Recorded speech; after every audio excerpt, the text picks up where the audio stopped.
Hello friends, welcome back to Anshi's cooking vibe. അപ്പോൾ ഇന്നൊരു പുത്തൻ റെസിപ്പി ആയിട്ടാണ് വന്നിട്ടുള്ളത്. ഇപ്പോൾ ട്രെൻഡിങ് ആയിക്കൊണ്ടിരിക്കുന്ന പുട്ട് ഐസ്ക്രീം.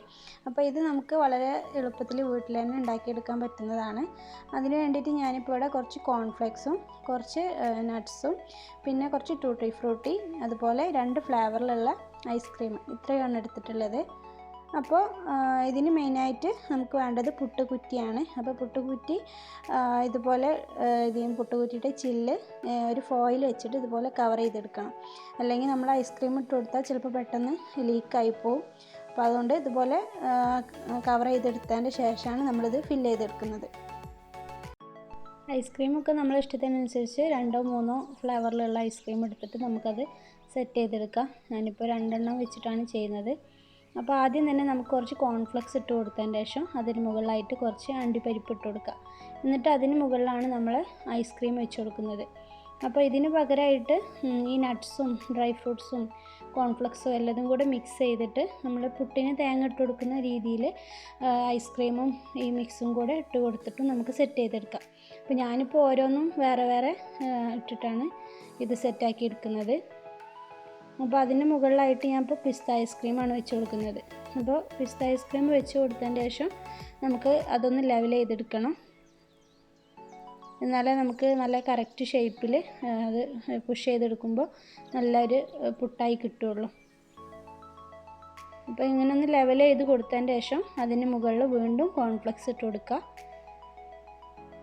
പിന്നെ ഞാൻ കുറച്ച് ബദാം ക്രഷ് ചെയ്തതാണ് ഇട്ട് കൊടുക്കുന്നത്. അപ്പോൾ അതുകൂടെ ഇട്ട് കൊടുത്തിട്ട് അതിൻ്റെ മുകളിൽ വീണ്ടും ഐസ്ക്രീം ഇട്ട് കൊടുക്കുക.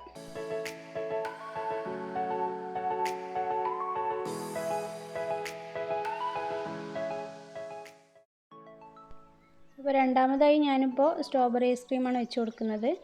അപ്പോൾ അതും അത്യാവശ്യം വെച്ച് കൊടുത്തതിന് ശേഷം നമുക്ക് അത് വീണ്ടും ഒന്ന് ലെവൽ ചെയ്ത് കൊടുക്കണം. എന്നിട്ട് വേണം കോൺഫ്ലെക്സും അതിൻ്റെ മുകളിലായിട്ട് കുറച്ച് ഉണക്കമുന്തിരിയാണ് ഇട്ട് കൊടുക്കുന്നത്. അപ്പോൾ ഇതൊക്കെ ഇതന്നെ വേണമെന്നൊന്നുമില്ല. നമുക്ക് കോൺഫ്ലെക്സിൻ്റെ കൂടെ ചോക്കോ ചിപ്സ് അതുപോലെ ഏത് നട്ട്സാണോ നിങ്ങളുടെ കയ്യിലുള്ളത് അതൊക്കെ വെച്ചിട്ട് നമുക്കിത് ഫില്ല് ചെയ്തെടുക്കാം. എന്നിട്ട് അതിന് മുകളിൽ വീണ്ടും ഞാൻ കുറച്ച് പിസ്ത ഐസ്ക്രീം തന്നെയാണ് വെച്ച് കൊടുക്കുന്നത്.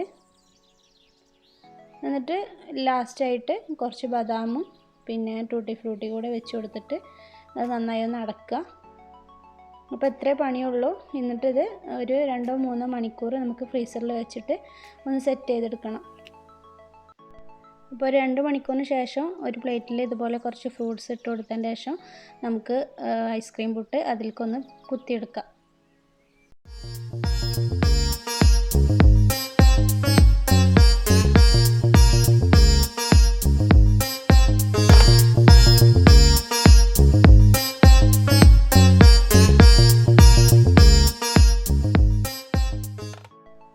അവസാനമായിട്ട് പുട്ട് ഐസ്ക്രീമിൻ്റെ റിയൽ ടേസ്റ്റ് കിട്ടാനായിട്ട് കുറച്ച് ചോക്ലേറ്റ് സിറപ്പ് കൂടെ അതിൻ്റെ മുകളിൽ ഇതുപോലെ ഒഴിച്ചു കൊടുത്താൽ നമ്മുടെ പുട്ട് ഐസ്ക്രീം ഇവിടെ റെഡിയാവും.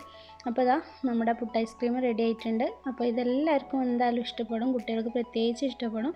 അപ്പോൾ എന്തായാലും എല്ലാവരും ട്രൈ ചെയ്ത് നോക്കുക. ട്രെൻഡിങ് ആയിക്കൊണ്ടിരിക്കുന്ന പുട്ട് ഐസ്ക്രീം അന്വേഷിച്ച് എവിടെയും പോകേണ്ട ഒരു ആവശ്യമില്ല. നമുക്കത് പെട്ടെന്ന് ഐസ്ക്രീമും പുട്ടും കുറ്റിയും ഉണ്ടെങ്കിൽ ഉണ്ടാക്കിയെടുക്കാൻ പറ്റുന്നതേ ഉള്ളൂ. അപ്പോൾ എല്ലാവരും ട്രൈ ചെയ്ത് നോക്കി ഫീഡ്ബാക്ക് അറിയിക്കാം. നല്ലൊരു വീഡിയോ ആയിട്ട് വീണ്ടും കാണാം. Thank you. Delicious.